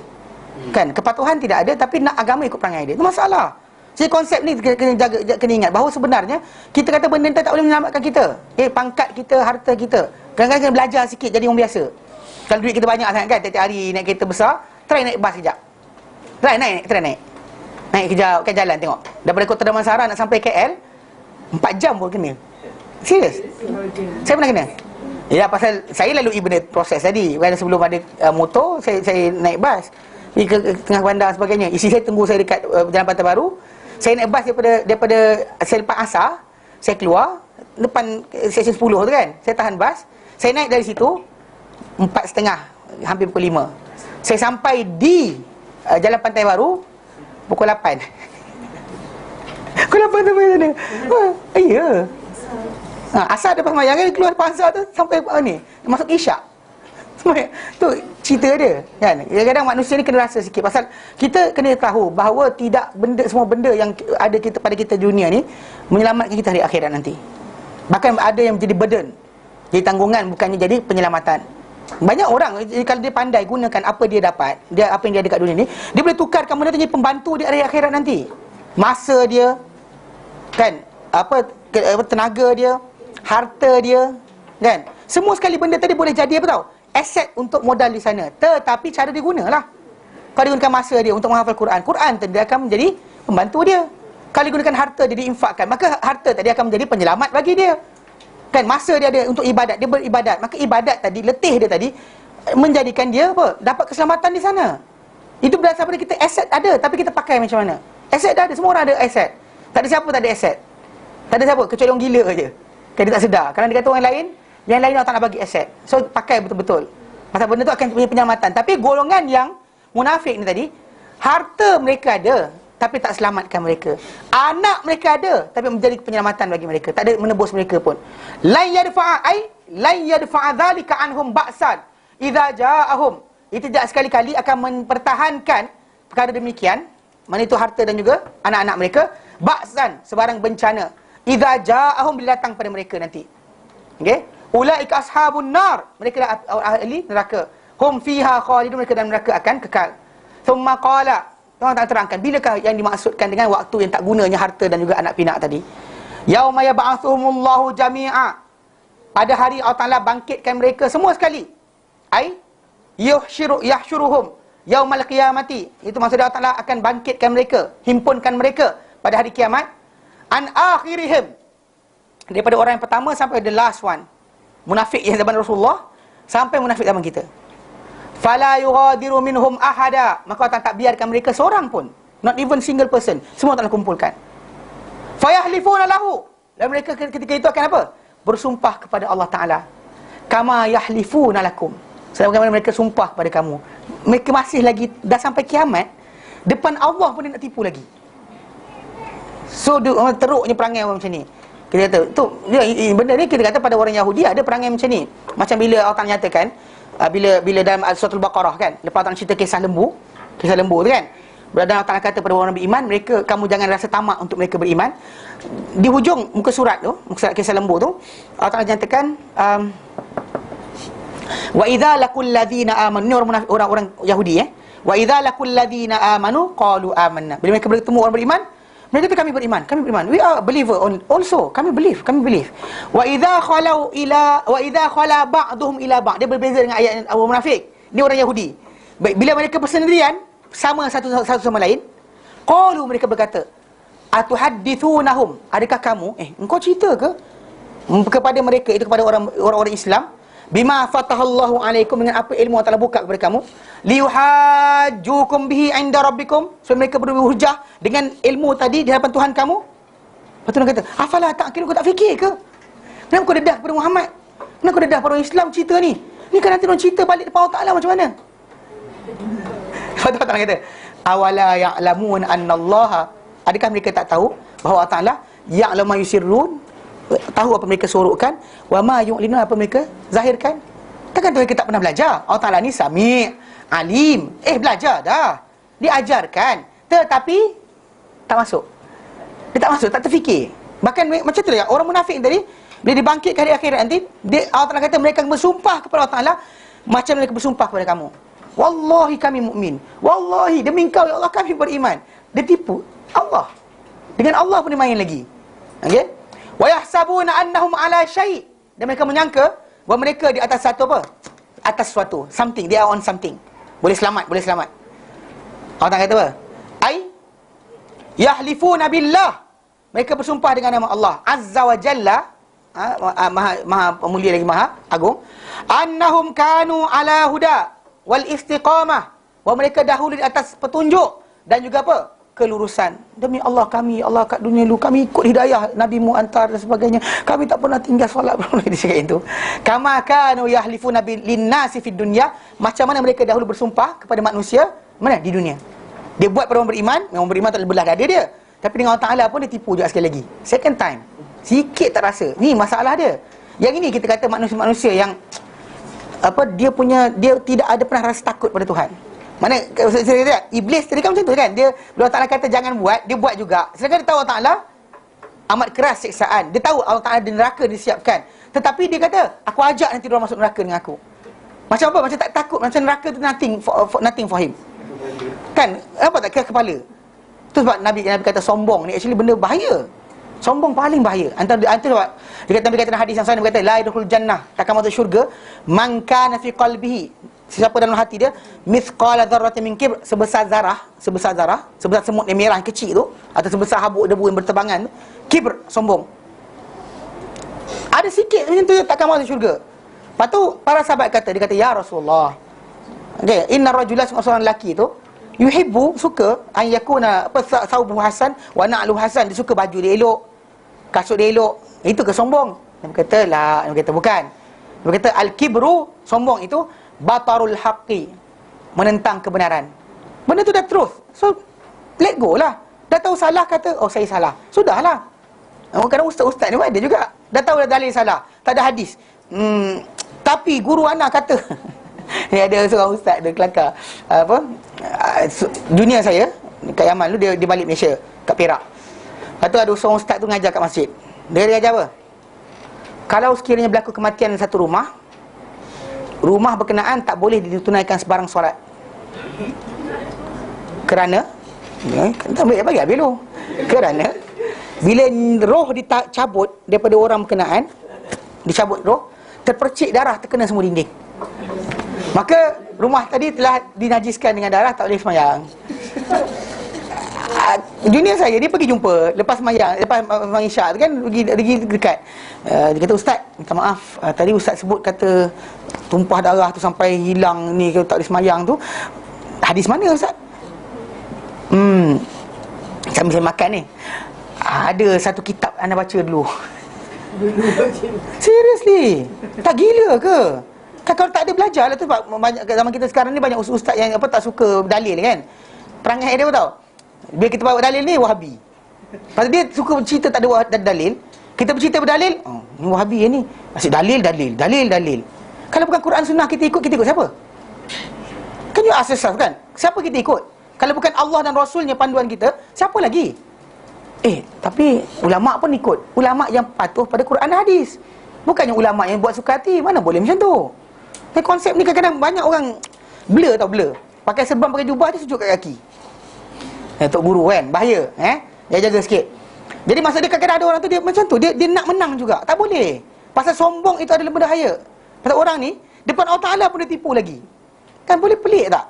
Dah tahu dah kiamat, kau dah bangkit dari kubur, berlaku betul macam janjikan Rasulullah SAW, datang keluar lagi dari mulut dia apa? Wallahi, kami dari atas hidayah ya Allah dan istiqamah. Tipu Allah Ta'ala. Okey. Lianna man asha ala syai'in mata ala syai'in wa bu'itha alaih. Kenapa jadi timbul perangai-perangai macam ni? Kerana siapa yang hidup di atas satu keadaan, dia mati di atas satu keadaan, maka dia akan dibangkit ke atas keadaan berkenaan. Perangai dia takkan hilang. Dia lekat, stick macam rubber. Macam dia sendiri pun tak nak tukar dah perangai dia. Macam orang yang mati dalam keadaan talbiyah, dia akan bangkit dalam keadaan apa? Labbaik Allahumma. Itu Nabi tak benarkan para sahabat letakkan sebarang wangian pada mayat orang yang mati ketika ihram. Nabi kata tanam macam tu dengan kain ihram dia, dan dia akan dibangkitkan di hari akhirat nanti dalam keadaan bertalbiyah, labbaik Allahumma labbaik, labbaik Allahumma labbaik. Dia akan sebut benda tu. Jadi macam tu orang yang hidup dia tipu, bohong, sampai akhirat nanti depan Allah Ta'ala dia tipu lagi. So tu bahaya tu. Nabi kata dalam hadis yang kita baca hari tu kan, Nabi kata alaikum bisidqi, hendaklah kamu berlaku benar dalam kata-kata dan perbuatan. Fa inna sidqa, kerana benar itu yahdi ilal bir, kerana kebenaran itu akan bawa kepada perbuatan benar, perlakuan benar itu akan bawa kepada kebaikan. Wa innal birra, dan kebaikan itu yahdi ilal jannah, akan bawa kepada syurga. Wa innal abda, atau wa inna ahadakum, dan sungguh seorang manusia itu atau seorang hamba itu la yasduqu, akan berlaku benar dalam kata-kata dan perbuatan dia. Wa yataharras sidqa, dan bersungguh-sungguh benar, hatta, sehinggalah yuktabu indallah, tertulis di sisi Allah Ta'ala siddiq. Mana siddiq tu gelaran ni, orang kata siddiq siapa? Siddiq ni adalah gelaran, tuan-tuan boleh kejar. Tapi cara dia apa? Jangan kelentong tu je. Be truthful to everything. Kalau salah datang lewat, kena lewat, tertidur. Jangan kata tadi apa benda lah, ada anjing, saya tolong angkat anjing tu keluar daripada longkang, lalu lepas tu samak diri saya dulu. Tak payah, jangan bagi alasan lah. Kan lambat kata tidur. Kenapa tak datang? Saya tertidur. Kita kena kan. Akak, ustaz, mana dia? Jemaah dah restless. Sebagainya. Sorry kak, saya tertidur. Dia tak cakap pula, saya sekian ada sakit perut dan sebagainya. Kan macam tu lah. Kita nak selamatkan diri, kita akan apa? Sakit perut. Bagi alasan lah. Saya tak tahu lah perempuan sini ada tempat yang saya tak tahu kan. Dia kalau dia kata bila pagi-pagi malas bangun, dia alasan dia adalah dua je. Sakit kepala, sakit perut. Bangun kan, sakit kepala. Tidur lagi dia sakit kepala. Kan, sakit perut. Dua tu. Tak tahu perempuan sini tak ada kot, perempuan tempat lain. Okey. Lelaki ada alasan apa rasa nak bangun tidur? Tak ada, malas lah. Malas kan. Lelaki tu malas, dia kata malas. Kalau perempuan dia kata tak ada lah tempat, bukan sini, tempat lain. Jadi bagi alasan. Kau cakap terus terang lah. Kalau kita kata lambat, kenapa?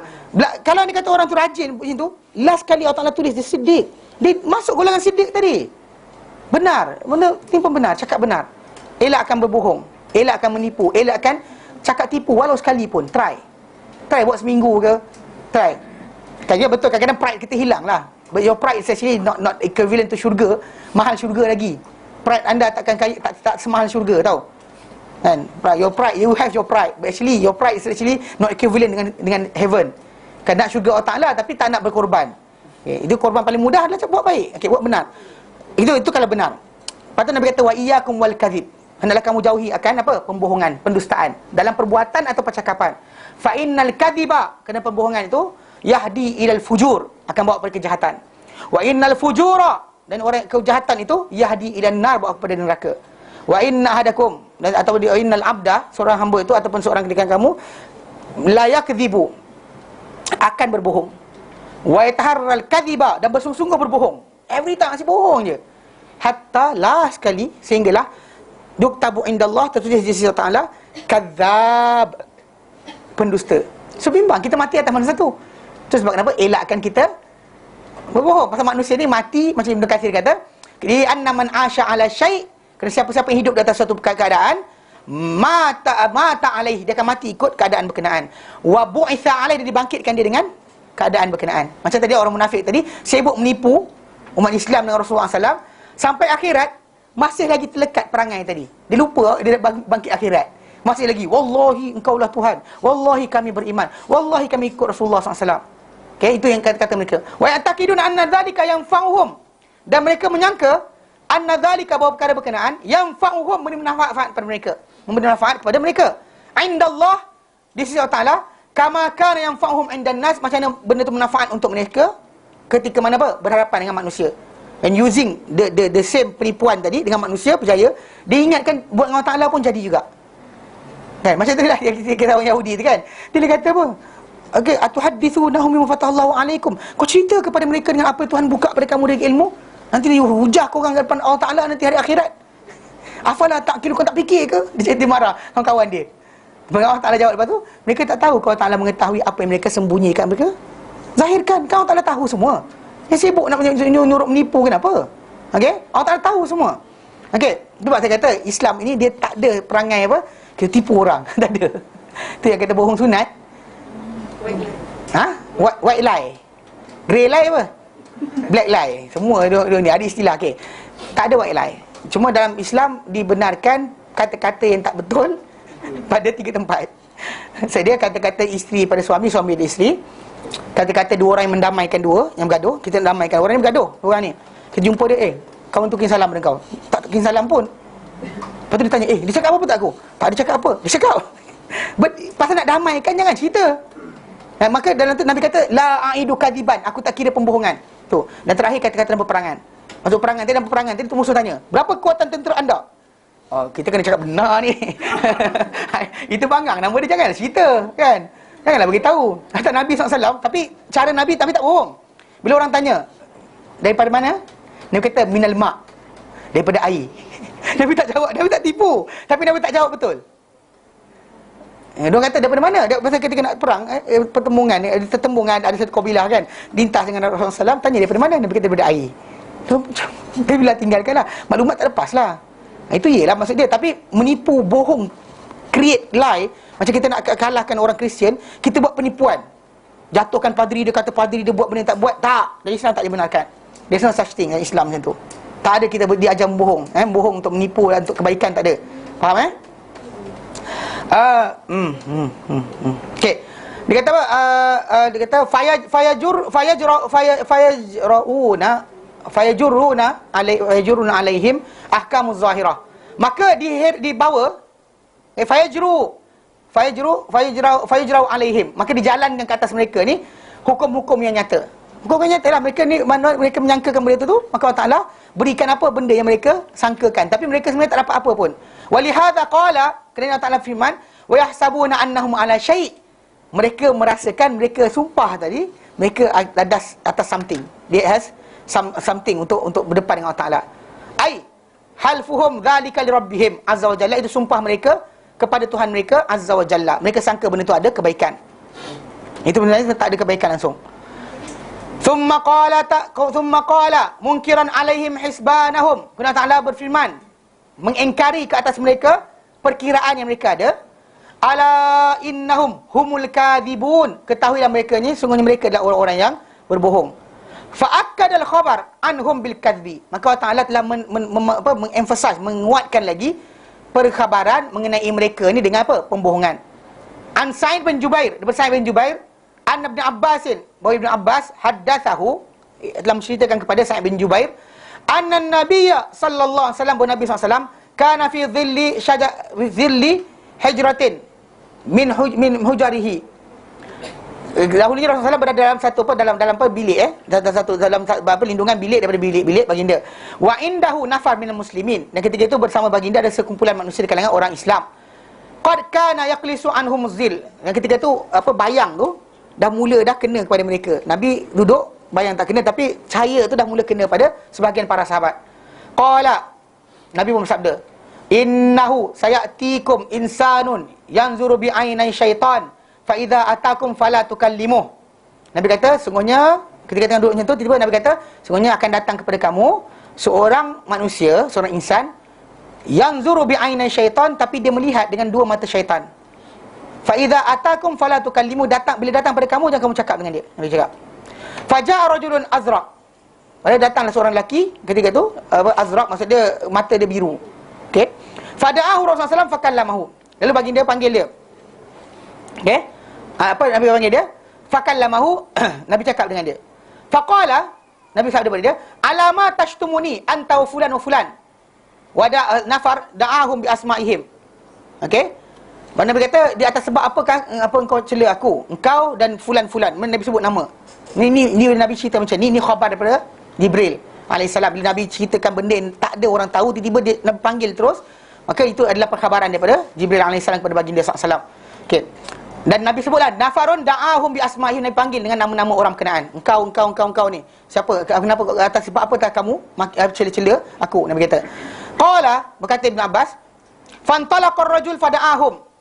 Lalu Nabi pun bila Nabi cakap macam tu, lalu lelaki berkenaan pergi. Fada'ahum, dia panggil kawan-kawan dia Nabi sebut tadi. Fahalafu lahu wa'tadharu ilaih. Lalu mereka pun depan Nabi SAW bersumpah kepada baginda dan juga minta keampunan, minta memberi keuzuran. Kami silap cakap hari tu kami tak sedar ke alasan kepada Nabi SAW. Tapi mereka memang sebenarnya perbuatan mereka ni, mereka memang munafik.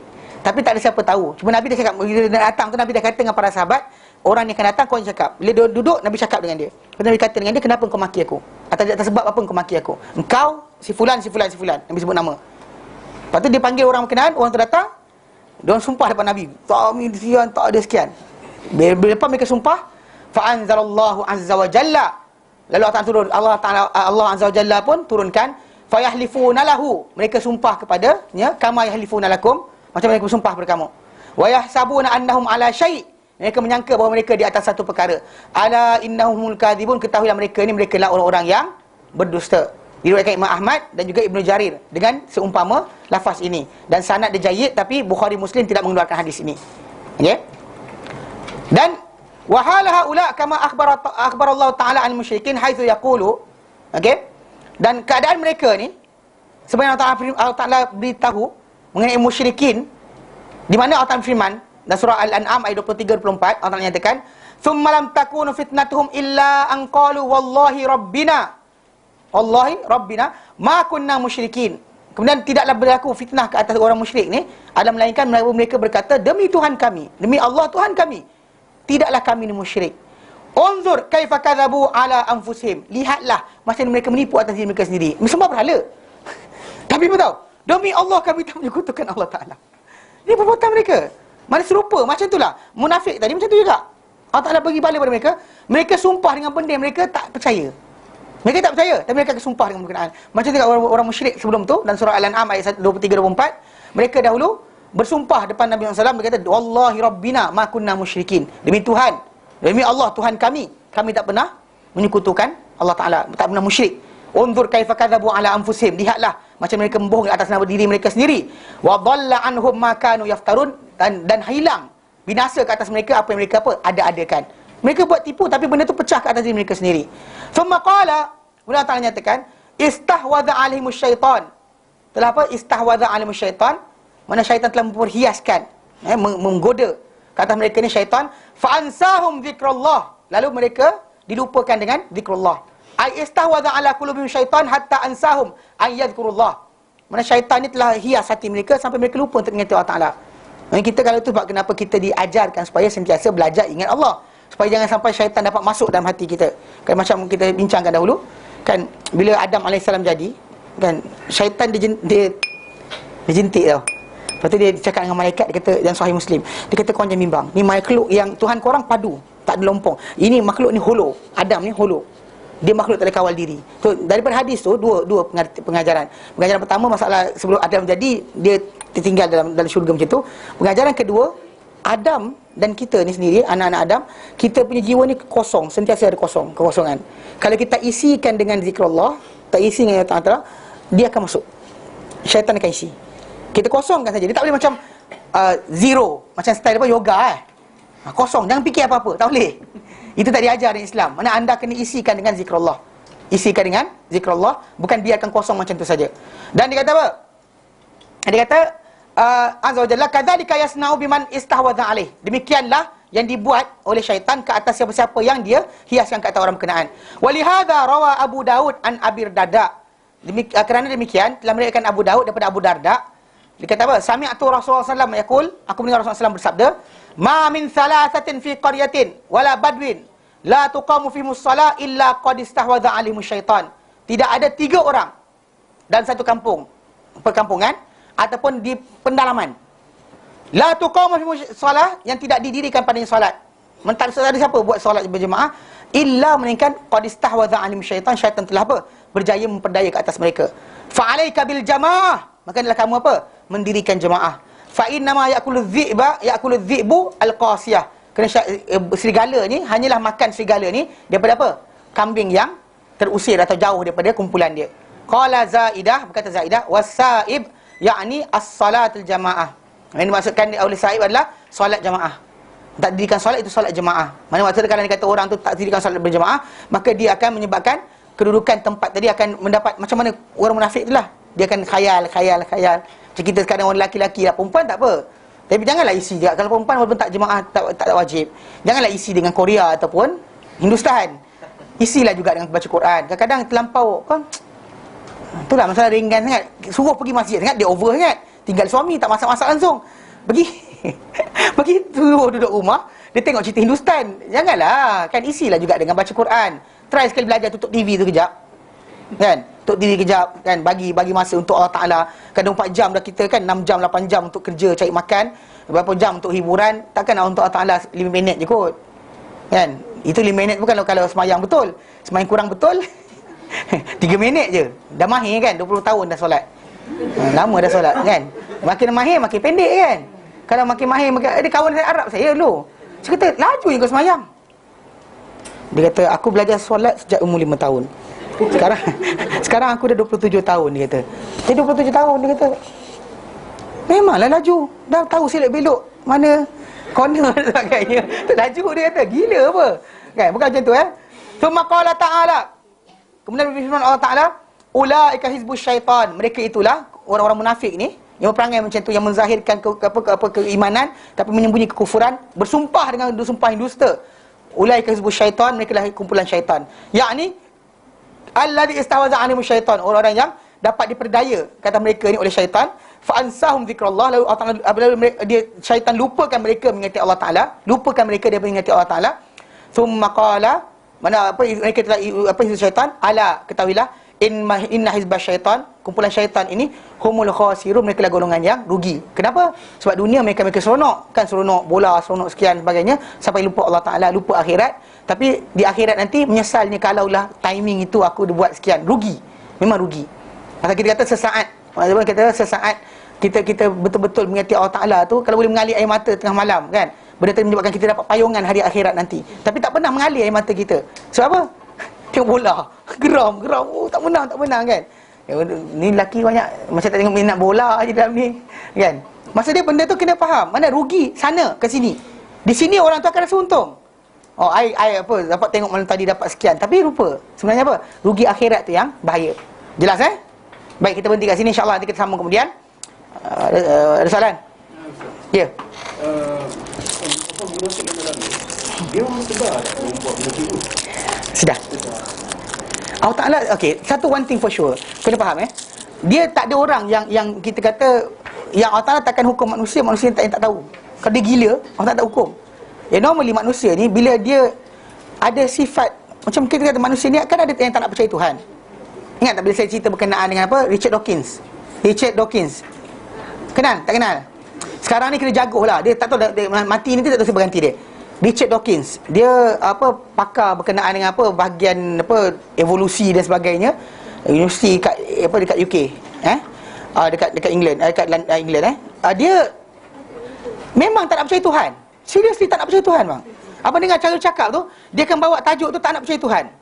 Sampai bila tengok bila saya download satu rencana dia kata the inside the giant, kan? Dia belah seekor unta. Lepas tengok unta tu kan, dia kata barang siapa tengok unta ni, pasti orang tu akan kata unta ni telah dibuat atau direka, lupa dia, dengan satu komiti. Mana ada komiti, pasal apa tahu? Semua benda betul. kaki dia, mata dia, semua benda. Hatta lemak, unta lemak dia tak ada kat sini tau. Lemak dia kat atas saja. Kalau ada lemak kat kawasan lain, memang dia akan mati. Sebab apa? Panas tu akan tersimpan di sini. So Allah Ta'ala jadikan lemak dia di bonggol dia saja. Tak ada tempat lain lemak. Kemudian ada macam air, dia punya apa pelet darah dia dan sebagainya. Kalau masuk air dia boleh kembang, tak pecah. Kita punya pecah. Kita punya, kalau kita minum air banyak sangat, pelet darah kita pecah, kita mati. Pasal pelet darah tu dia bawa oksigen dan juga karbon dioksida dan makanan. Kalau dia kata dia pecah, tak guna dah. Terlampau cair sangat darah tak boleh. Bahaya pada kita. Tapi unta tak ada masalah. Lepas dia bincang-bincang, dia kata, barang siapa tengok unta ni, dia kata, pasti dia orang kata unta ni adalah binatang yang dibuat oleh satu komiti. Tapi ia bukan begitu. Ini adalah evolusi. Seriously, dia pergi pusing balik. Yang kelakar bila satu rencana, tanya soal pada jawab pada dia berkenaan dengan grand design, kan intelligent design. Kan pada ciptaan dunia ni ada kebijaksanaan. Contoh macam ketepatan, jarak bumi matahari, dekat sikit hangus, jauh sikit sejuk, beku. Oksigen atau kandungan udara dalam bumi tepat, tak boleh lebih, tak boleh kurang. Air tak boleh lebih, tak boleh kurang. Lebih sangat semua tenggelam, kurang sangat tak cukup air. Semua sekali betul. Dengan pokok, dengan apa sekian sebagainya kan. Bila cakap macam tu, macam kita manusia sendiri pun, sistem kita ni betul, tak ada silap. Bila kata macam tu, intelligent design mana boleh tak sengaja. Macam saya katakan, tumpahkan air ni, jatuh-jatuh, tulis nama Adli. Apa kepada kalian ni? Ni masalah sekarang. Berapa kali saya jatuhkan, bawa tulis nama saya? Zero kan? Tapi kita sekarang ni dengan nama Adli dekat lantai, which one is more complicated? Kita lagi complicated. Tapi yang tu tak boleh jadi sendiri, tak boleh accidentally happen. Mesti ada orang buat. Yang ini accidentally happen. Mana boleh macam tu? So bila orang soal dia, bantai dia soal kan, dah sendiri kata apa tau? I think they are more advanced alien than us, came to the earth, created us and one way. Jawab macam tu, serius. Kalau bukan YouTube ada jawapan dia. Dia banyak dubious. Mana cara jawapan tadi memang tak nak Tuhan. Bila abang kata, adakah dia sedar? Serius sedar. Dia sedar. Kalau kita kata macam dia profesor, budak kecil pun boleh faham. Macam mana boleh kita kata aturan dunia ni tak sengaja? Boleh kata tak sengaja? Tak boleh tak sengaja. Mesti dengan apa? Ilmu, dengan apa? Pengetahuan, dengan kebijaksanaan kita diatur dekat dunia ni. Pasal Allah Ta'ala zahirkan dekat situ, dia ni alim, hakim, khabir, Razzaq, Qahar, Jabbar, Qawi, Aziz. Allah Ta'ala zahirkan sifat daripada ciptaan dia. Bila kita tengok benda tu, kita tengok benda lain tak boleh dah, melainkan mesti dia. Kita nak apply kan sifat tadi. Bijaksana contohnya, kan? Pandang langit, langit tak bijaksana. Matahari tak bijaksana. Angin tak bijaksana. Tanah tak bijaksana. So siapa? Mesti balik pada dia. Tapi dia ni pula bijaksana. Alien. Nampak tak? Ni nampak dia niat jahat. So orang macam ni masalah bang. Kita pusing mana pun bukan tak faham. Dia tahu dia buat. Dia memang intentionally buat. Tak nak percaya langsung. So kita cakap apa? Mana maksudnya orang munafik tadi macam tu juga. Dia tahu dah Rasulullah SAW tunjuk, Allah Ta'ala menangkan Rasulullah dalam peperangan berkali-kali. Turun malaikat tolong dalam peperangan. Nabi SAW banyakkan air sedikit depan mata diorang. Tapi still dalam hati dia apa? Tak nak percaya, tak puas hati. So nak cakap macam mana? Macam Abu Jahal. Dia kata apa? Keluarga aku dan keluarga Bani Abdul Muttalib macam ni, macam kuda berlumba. Tiap kali dia buat apa, aku akan buat. Tiap kali keluarga Muhammad buat apa, aku akan buat benda yang sama. Keluarga kami akan buat. Diorang bagi orang makan, haji makan, kami bagi haji makan. Minum, bagi minum. Tolong susah, kami tolong susah. Every time diorang buat apa, kami akan buat. Tapi one day diorang kata kami ada Nabi. Dia kata, how can keluarga aku akan ada Nabi? Demi Allah aku takkan beriman dengan dia. So dia tak nak beriman dengan sebab apa? Competing dengan keluarga je. Itu je sebab dia. Masalah nak kata Quran itu bukan daripada manusia. Dapat jawapan dah. Dia orang tengah malam pergi mendengar, seronok dengan Quran. Tapi lepas tu lari, menafikan. So maksud dia orang tahu apa yang depan mata mereka, tapi apa? Degil, sombong dan sebagainya. Kadang-kadang manusia ni dengan degil, sombong tadi tu menyebabkan dia berkeras. Itu je. Itu masalah dia. Bukan masalah tak tahu tanda. Tahu tanda tapi lawan juga. Dengan sebab itu Allah Ta'ala murka ke atas orang-orang macam ni. Jelas? Baik, berhenti sini ya. Okey, wallahu a'lam. Sallallahu alaihi wasallam Muhammad wa sallam. Alhamdulillah alamin. Assalamualaikum warahmatullahi wabarakatuh.